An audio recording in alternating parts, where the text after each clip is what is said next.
All right. What's up, everyone? It's Jade Kimberly here on Jade Kimberly TV. I'm sitting here with a well-known Houston legend, a guy who's been in the music industry for over 20 years, has had some awesome hits with some of your favorite artists such as Pharrell, T.I., Bun B, Mike Jones. I'm sitting here with the big boss of the South, Hey. Slim Thug. How you doing? What's up? How you feeling? I feel good. Awesome. Thank you for having me on your show. Man, thank you for being here. Wow. So we've been following each other on the gram for a little bit, and I see you're more than just a rapper. You're a father, you're a car enthusiast, you're an entrepreneur. You've been rapping since you were 14. Yeah. You've been a part of Swisher House in 98. Yep. I was When you were 17, yep. Right. And how did you know that rap was your passion? Well, I did it for free for so long, so I know it was my passion. You know, it started with my brother, one of my brothers. He rapped too. You know, he wrote me a rap when I was like 11 or 12. So I would run around saying the same rap with everybody. Oh, you can rap. You know, they'll say I could rap. So I kind of had to get my karaoke machine together and, you know, figure it out for myself. And I just kept doing it, man. I just stayed in my room and just, you know, kept going at it. And it was fun. It was something I just did for fun. And then even with Swisher House, it wasn't like we was doing real songs and, you know, putting them out. Like, it was just freestyles over other people's beats. And we was just having fun, and it turned into money. So that's when I was like, okay, I'm in high school making thousands and I ain't going to jail for it. You know what I'm saying? So it was encouraging. Speaking of high school, rumor has it you had 80 grand, you know, by the time That's you what I'm saying. graduated. It was lit. I was getting a lot. I had a drop top slab in high school. I was, like I said, I was 17. I was in 11th grade when I started. By the time I graduated, I had a lot of independent hits in the city, like down south with Mad Hatter. Me and ESG had braids and fades. So I was doing underground music and putting out real music. So I was on my little bow wow. I was getting bread early. But back in that day, there was no YouTube, no SoundCloud, no Apple Music. So you were out there physically handing out CDs. Yeah, it was a big difference. I always tell people when I have conversations with them, it should be it should be before internet and after internet. Like, it was just a totally different world. Back in the 90s, Houston was the music was so influenced by Houston rappers because that's what was around, you know. And now that the internet and social media is here, kids are influenced by stuff all over the world. You know, they made the world so small. You know, like back in the day, it used to be people in the country or dressed country or whatever, and wouldn't be up to date on what's cool. But now everybody on the same page, with everybody following the same, you know, designers. But back in the day, it was all hands on. You had to pull up. We had to go in each city, go through the phone book, find record stores, pull up, put our CDs in there, give them our number, tell them call us, you know what I'm saying, if it's sale. Go to parks, go to schools, clubs, whatever, and sell CDs, you know, straight out the trunk. So that's what gave me the mindset and the value of, okay, man, if I do this song, I'm supposed to make this type of money, you know what I'm saying? Okay. I learned that early. You had to put the physical work in. Right, and it was a good thing because it conditioned me, for one, you know, like, to be a hard worker, and secondly, you know your value. Like I say, like, even if you might not go platinum or nothing like that, but you seeing what this 50-cent blank CD is turning into $15, and every time I drop, I'm selling this amount and making this amount. So, you know, it was like I was doing that underground and doing, like I say, not real songs on other people's beats, just freestyles. And then I was doing shows. You got to think about that. I was doing shows every weekend. I was selling CDs and tapes because it was both back then, you know. So it was just a lot of shit adding up, basically, you know. And then as I did more and more of that, I began to touch people personally. Like, we'll have to go to Austin and drop off CDs. I would have a signing, and we would meet the people, take pictures with everybody. So we did that for so many years. And then it would be labels like, hey, we hear you buzzing out there. We want to sign you to a deal. But they would fly me to New York, fly me to LA. But they would offer like $250,000 or something, and it's like, hell no, we making it out here. So that's what kept me underground so long. Okay. But you really had to put in the work for this. Hard no work. handouts. Hard No work. handouts. Yes, ma'am. So do you believe that internet has made it easier for people to Definitely. like get their music out? It's definitely a lot easier. It's definitely a lot easier, but it's definitely a lot more crowded, you know. I was gonna say a lot But more.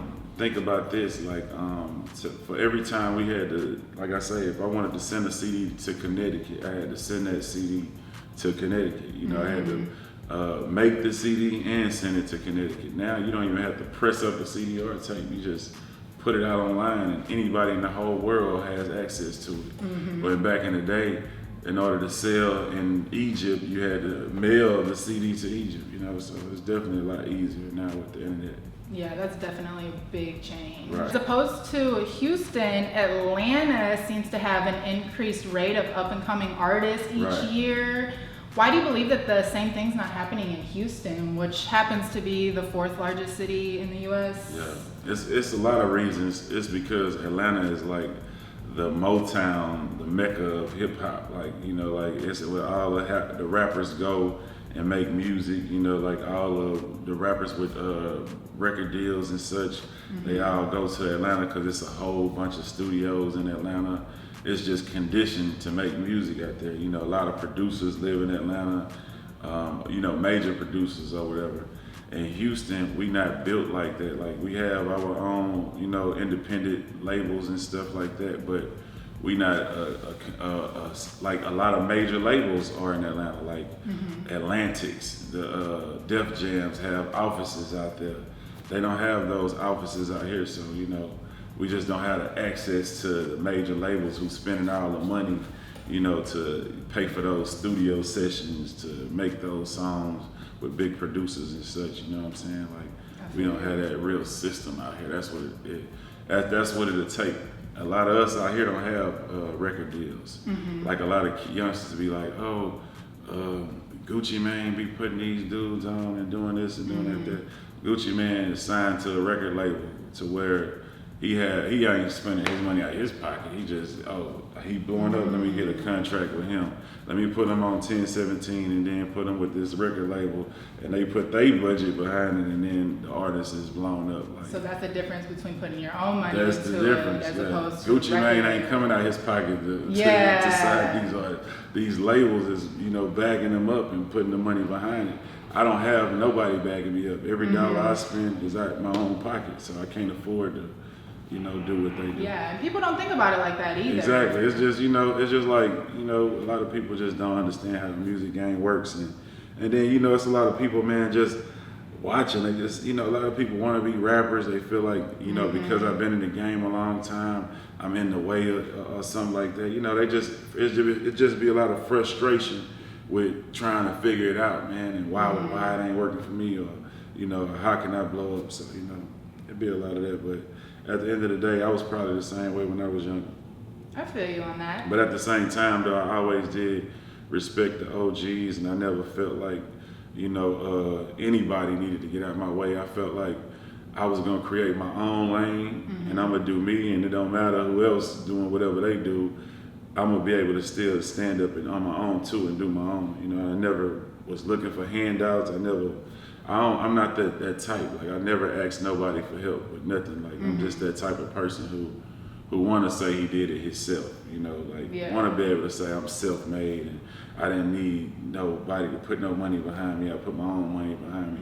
That's like a big part of my pride. So, you know, it's It just, feels good to be able to say that. it's so, the freedom of that is more priceless than, you know, the money to me. You know, like, to be my own boss, to be able to do whatever I want to do, to not have to not have nobody just tell me something. You know, I'm just comfortable with that. And that's, Do you believe that Houston has the capability to be a major record label type city like Atlanta, LA, New York, these bigger cities? I do. I think Houston got a lot of rappers, but not a lot of like they saying the managers or whatever, the in between, the person that's connecting the dots with these major labels. You know what I'm saying? Like, somebody who in the building with these people who can put them on game and tell them, hey, this dude here is this and this dude here is that. But you know, it's a lot of politics involved in that too, man. It's like you gotta really be in the music business to understand,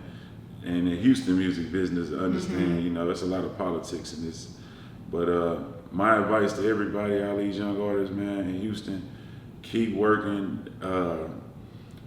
Keep your own identity. Don't try to sound like nobody else. You know what I'm saying? Represent for the city, and do it together. Like, you know, I think how we won back in the day was the Still Tipping movement. Me, Paul Wall, Mike Jones.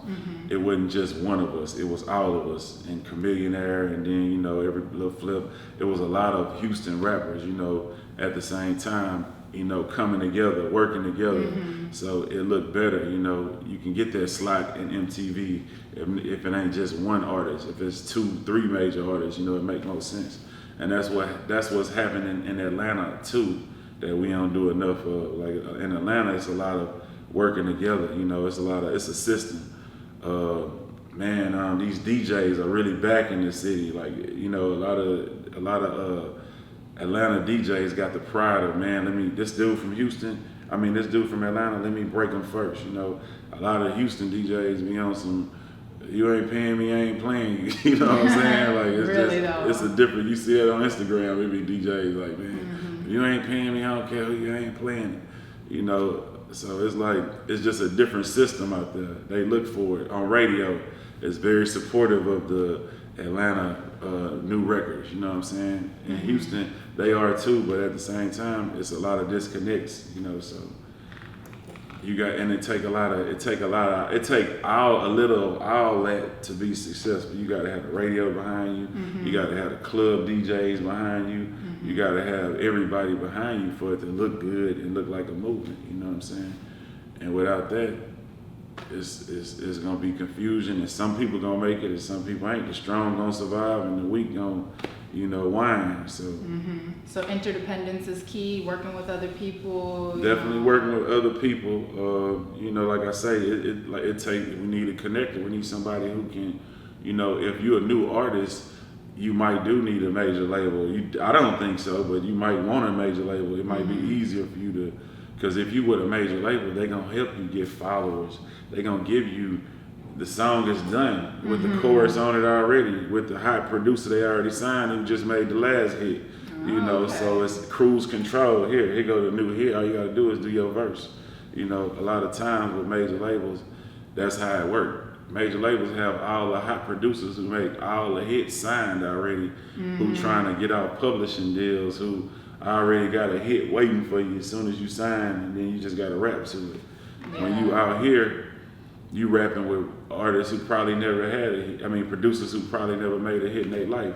So not only are you trying to be do something as a rapper and break ground, you also trying to break ground for a new producer a lot of the times who never made a hit record. So it's just tougher. But at the same time, when you do it that way, and it's genuine, and you doing it out of Houston with a Houston producer, it's more real. Like, that's the only way I even want it. You know what I'm saying? I don't want it no other way. I want it representing the city with the city, and then, you know, I feel like that's when it's really achieved. All that other shit is cheating to me. I feel you on that. And that brings me to my next question. There's this misconception about experienced artists helping out the younger generations. Because like you said, we're not giving out handouts here. I mean, it ain't even about that. It's about, I'm damn near 40. Like, I didn't put on so many artists. Like, when do it stop for me? When am I not in charge of, you know? But at the same time, like, it's never stopped. I always, when I see an artist with talent that I like, I reach out to them. We'll do freestyles, we'll do whatever. I repost their videos, but you know, it be artists who I never even met complaining about me, or artists who never asked me in life, hey man, can you help me for anything, that be complaining about me. So, you know, I don't understand how people who I don't know can even get mad at me. Like, so that's another different, that right there alone makes me say, well, I don't want to fuck with no people like that. What I want to fuck with somebody who that emotional, you know, who will get mad over me, get mad at me and don't even know me. You know, I don't want no whiners on my team. You know, if you ain't strong enough to stand on your own 2 feet, then I don't even want to really deal with you like that. And it ain't my responsibility to do none of that. Cause like I say, when I came up in the game, nobody did that for me, and I ain't really asked for it or look for it. But at the same time, if you see something you like, I think you should mess with it. But nobody can't make me say, do a verse with me, or you gotta fuck. Nah, I don't gotta fuck with nobody I don't wanna fuck with. And that's just what that is. Like, I think it is a lot of, but then at the same time, I challenge any other artist. I think I work with more youngsters than any other older artist in the city. I definitely believe that. You know, I challenge that on anybody, but you know, so I'm flawless, man. To me, in my head, I'm the realest dude ever. I don't think nobody can compete. I work with the most young artists. I give back constantly to the city. Like, to me, in my head, I run for the Real Nigga Award every year. So you get it. You really do get it. It is. I mean, it ain't even I ain't even trying to, but I'm just saying, like, nobody can. I don't feel like nobody can tell me nothing because I'm always do what I'm supposed to do without people telling me. You know? You're really out here doing it too. You do a lot of charity work, right? Construction, scholarships, helping out the youth, monetary giveaways. You even gave away a whole house through Boss Life Construction. Right. But my thing, I want to know what makes you naturally do it, like naturally give back. Cause I just do what I feel like is real. Like it's just, like you say, it's just natural. You know, the things I feel like I need to do, I'm gonna do, and it's always gonna be enough or more than enough. You know, definitely more than what I see anybody else doing. You know, so it is what it is. Like I say, it's just something. You know, I'm just being myself, and that's it. Like I say, the freedom. You know, me and my team, we get together, Boss Life, we team up with other people like Gossie Martin or whoever doing something positive. That's another thing. Like, I don't want to be in the club with, you know, with young rappers, all the crazy shit going on. I'm trying to build houses and get out of there. Like, I don't want to, you know, be in there with y'all gangs and shit. You know, like, we lived that life, but it's over. I'm out of that. I want to be with nothing but beautiful women and getting some money. That's the environment I want to be in, and a lot of people ain't building that, but we on that. We on the positive note. Boss Life, we gonna keep doing positive things. From the Boss Life Ball event where we honor entrepreneurs in the city. You know, like you say, we gave away that house. We built the community in Acres Home, a low income community in Acres Home. Okay. And this stuff independent. I'm an independent rapper. Like, I'm not going platinum. Like, just imagine if other rappers would do, you know, who are going platinum would do this in their cities or for their hood. You know, that's what it was all about. Let's try to inspire our people to, you know, give back and do, you know, positive stuff in the community. I feel you on that. And you have your own brand that you already spoke of, Boss Life. Yes, ma'am. You got the clothing. You even came out with Boss Life beer. Right. Even the construction. Right. But what made you want to expand on being a boss? I just want to inspire people to live a boss life, to be bosses. Like I say, the freedom is so priceless to me. The freedom of being your own boss is just so, you know, I see people who living down here, I see people who got to wake up every morning and while they, you know, in traffic headed to work, you know, I'm at home chilling, and I just understand the difference, you know, and you know, ain't nothing wrong with working, you know, and I would definitely love to see that side of the environment of the world too, you know, just to see how it was. But at the end of the day, I just promote entrepreneurship, entrepreneur life, and you know, through clothing. Like I say, we build houses in the community, and you know, show people you can do that.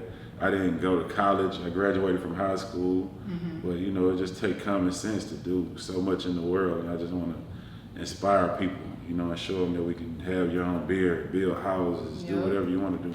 That's what's up. And you're a boss yourself, but what's your definition of a boss or boss lady? Right. I mean, it could be a lot of different things, but you know, like just running shit for the most part. You know what I'm saying? If you just run shit. But it's really like I say, entrepreneur based. You know what I'm saying? Whether it don't have to necessarily be a business. Like, you got your own show. You know what I'm saying? Like, that's about shit. You know, so just like I say, just having your own. That's what it's about. Boss life. Either way. That's what's up. Okay, and you've probably heard about the whole Nicki Minaj, Cardi B thing. They're always going back and forth. But do you think you can be a real rapper if you don't write your own raps? Do I think you can? I think I think so many people don't write their own raps, like not just necessarily their whole rap, but yeah, I don't think. I mean, if you're gonna say that, that's a lot of rappers who gotta come out for being a rapper. You know what I'm saying? But at the end of the day, man, in my mind, how I look at that, you know, like I don't knock whatever nobody do. I write all my raps, I do, but I don't knock if somebody get help, whatever they do to try to make the, you know, hit the record a hit. So you know, I mean, the end goal is to make a hit record. So if you're in the studio and your homeboy say, hey man, do a chorus like this or say it like that, I don't see nothing wrong with that. Okay. Can you give us your top 3 artists on your playlist right now? Definitely Lil Baby and Gunna I'm jamming. Agreed. Very much agreed on that. I gotta say somebody from Houston just to be real. Sauce Walker. Yeah. Okay. Shout out Sauce Walker. It's a lot of Houston artists. OMG, Bloodbath, you know, Maxo, a lot of artists in Houston doing their thing. That's what's up. And you're 38. Yes. And you've been going by the name Sugar Daddy Slim on Instagram. Right. And people really want to know, is that your new thing or is that just an internet persona? Really, it was just, this how it come about, okay? So I just felt like I'm 38. It was a joke. I was at brunch, I think. And I just wanted one of those little wine shirts, you know, and I went and got one out of Nordstrom's, I think, and I got the hat too, and then they was like, you look like a sugar daddy, you know, so I just ran with it, you know, on the internet, and then just turned it into, you know, a whole summer of wearing those shirts, and then turned it into, you know, let me do a mixtape about it, you know, so I'm just living the sugar daddy life right now. Like I say, the freedom. And then, you know, there's so many people with girlfriends or whatever, you know, and can't do the stuff or say the stuff I say. I kind of just do it, you know, to let them live through me a little bit, you know what I'm saying? Show them that, you know, you can do this too. Of course. But it ain't really like, I ain't wild as people think I am. There's really a lot of finesse, but I do have fun makes too. It look a little different though. I do, right. The gram is my, that's my con to the world though. Nobody ever knows if I'm serious or not, you know what I'm saying? And That's facts. And I just love it. I love it. And you know, a lot of people, I finesse so many people, they really don't even know who I am, and they swear they do, and it's just hilarious. Some people really out here taking that stuff seriously, though. It's funny. I mean, at the end of the day, like I say, man, this is what I know. I know a lot of people can't fuck with me. I know a lot of the girls who be in comments hating, they ain't got their shit together like me. You know what I'm saying? At 38, crib, everything, you know, I'm all the way, I got my shit together in a lot of different ways. Your man ain't dropping prayers on Instagram every day either, though, you know. So, like, I'm connected. I just feel like I'm a good person. I give back. I do so much. And I don't feel like a lot of people, you know, when you, in real life, if you say, you can comment all you want, you can say whatever behind, you know, private pages. But in real life, when you look at your dude, I bet your dude don't do half the shit I do, or, you know, ain't as half as good as me in real life. So, you know, I'm good with all that. I'm a father, active, good father, good. I give back, I do everything. So it's like, I'm comfortable in my skin. I don't care what people think about me or say about me. At the end of the day, I want them to look in the mirror. You know what I'm saying? Yeah. And that's it. But at the end of the day, I'm happy, man. So it's like, you gotta be you and be happy and just live how you want to live. And I think that's the happiest way to live life. Not for other people, not for, they gonna look at me like this, they gonna say that about me, man. Fuck them people. At the end of the day, them people who talk a lot, if you look at their page, it's private, so they be you too insecure to have a picture of yourself, you know, as yourself on the, you too insecure to show who you really are. I'm out here. People see me every single day, fresh from the morning, beard not brushed, being myself. I'm me, you know, and that's what I feel like. As long as you be yourself and you comfortable in your skin and happy, man, forget You're not even tripping on the opinions. You can't be. Wow. It's like, before internet, these people wouldn't have had no voice. You know? You're right. The only thing giving them a voice is the internet, you know. That comment section.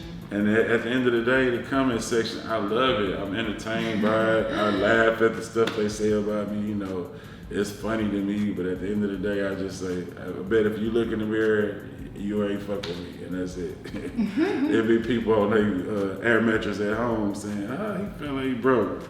You know what I'm saying? But people don't understand. People don't even get it when they be talking shit. They don't even understand who they are in the mirror. So that's a shame. Just gotta laugh at it, man, and enjoy it. And lastly, and finesse it. Yeah, definitely gotta finesse it. Yeah. Lastly, you're already a Houston legend. We already know this. But what kind of legacy do you want to leave behind in the city? Man, it's gonna be a crazy one. At the end of the day, like I just, I done did so much I wanted to do, but I still feel like I got so much to go, man. No telling, I'd probably be the mayor one day. You know what I'm saying? Shoot for the stars, I'm gonna man. shoot for the stars. I'm gonna shoot for the stars and land on the moon. That's all you can do. Yeah, no telling what I'm gonna do though. You know, like I said, I ain't gonna stop. That's the thing about me, and that's just my personality, who I am. Like I said, I'm scared to settle down because I want to keep going. I don't want to slow down or stop. I want to keep living and keep chasing dreams and keep achieving them. So like I'm gonna find somebody as ambitious as me, and we're gonna take over the world. I agree. And I really appreciate you taking your time out of your day to come do this interview with me. No problem. Y'all be sure to follow us on Instagram at Slim Thug, Yes. at Jade Kimberly, Right. on Jade Kimberly TV. Make sure y'all follow my YouTube. It ain't new, but it's Slim Thug. I'm about to start doing like my own little weekly episodes. I'm trying to get my subscribers up. So y'all follow. You dropping. Yeah, I don't know when, but it's coming soon. All righty. Thanks again. No problem.